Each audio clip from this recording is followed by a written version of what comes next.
Peace, y'all. Kane here. Good morning. This video is my top 3 regrets of buying the Tesla Model 3 rear-wheel drive. Drop a like, subscribe, add a comment. Thank you. It's appreciated. So let's get into the video. The first thing is, I wish I would have bought sooner. I say that because I wish I would have bought the long-range model or the performance, mostly for speed, yes, and also for range. I find myself thinking about, where do I have to stop on every longer trip? Even if it's 250 miles, right? Because the full charge gets me about 246-ish miles based on the way that I drive. So I'm always like, oh, where do I have to stop? And I wish I didn't really have to think about that as much.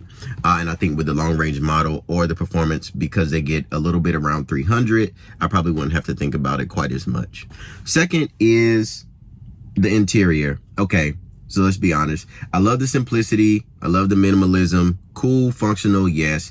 However, I wish, like the Model S, that the Model 3 had a dash in front of the steering wheel. Like, I really wish. And that's because I love cars. I love gauges. I love dials. I love design, particularly interior design.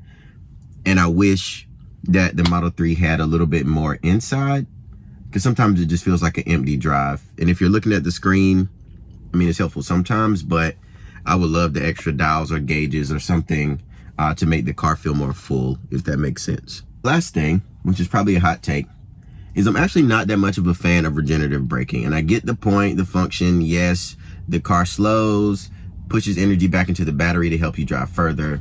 I get it, right?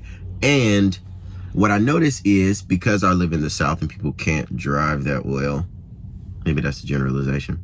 People can't drive that well where I am.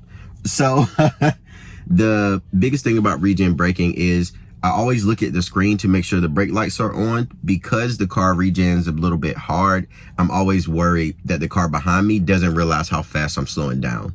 And I think that has nothing to do with the rear wheel drive. That's all Teslas, all EVs essentially. But that's one of the things totally with Tesla that I'm not quite satisfied with, or at least it raises concerns for me. I don't know how to avoid it because I plan to stay electric from here on out, but those are my top 3. What do you think?